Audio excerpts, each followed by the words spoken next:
Hi, it's Kim. Welcome to Chatterbox Quilts. Today I wanted to talk a bit about the considerations you have to keep in mind when you're using some of the decorative stitches on your sewing machine.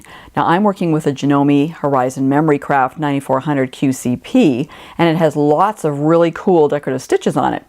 And some of them will work just fine when I just put them on fabric, but others don't run quite so well on just fabric. So I want to show you what I mean. When you're working with a stitch that is more like a satin stitch, a heavier stitch, lots of thread in it, if you run it just on your fabric without anything else behind it, it's not going to look so good. So I'm going to show you what that looks like. The stitch I'm using is one of the decorative ones. It's actually D33. So now I'm going to stitch this stitch without any kind of stabilizer behind it.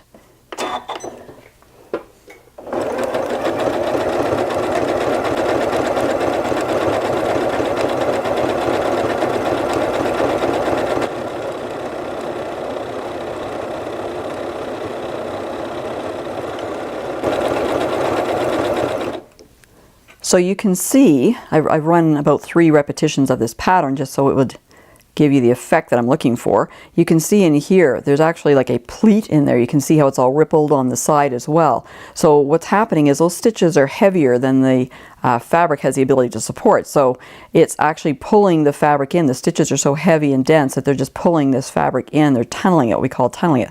I'm not sure if you can see on the back. Oh, it looks even worse on the back, but there you go. There's that little pleat right there. So you certainly don't want that, but there's a really easy solution. You can just use stabilizer. And there's different kinds of stabilizer. I like to use a tearaway, and that's what I have here.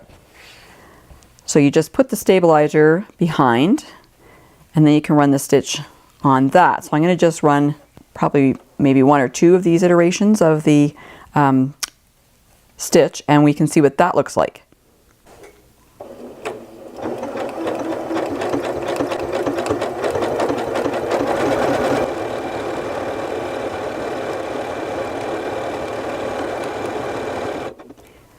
So this is much better than the first one. You can see, for one thing, it looks wider. It's the same stitch width actually, but it looks wider because it's not pulling all that fabric in, so it's laying flatter. But it's still a little bit bumpy here. Okay, it's still not quite as flat as I would like it. And that's, again, really easy to fix. All you do is put more stabilizer behind it. So I prefer to get just a regular weight stabilizer, and if I need to, I'll put more than 1 sheet behind. So let's just give it one more shot. I'll just fold this behind, and we'll try one more time.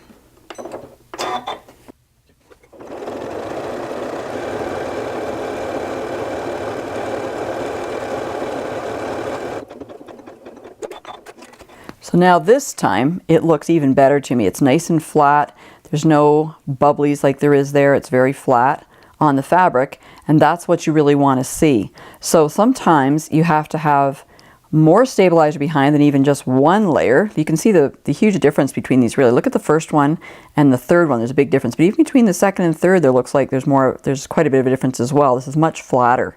So while you have decorative stitches that you can use on your machine, you need to be aware of the proper support behind them so that they turn out to look the way you want them to.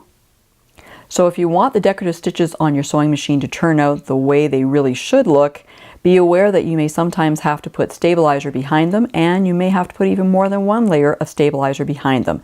And once you do that, you're going to love the look of the decorative stitches on your sewing machine.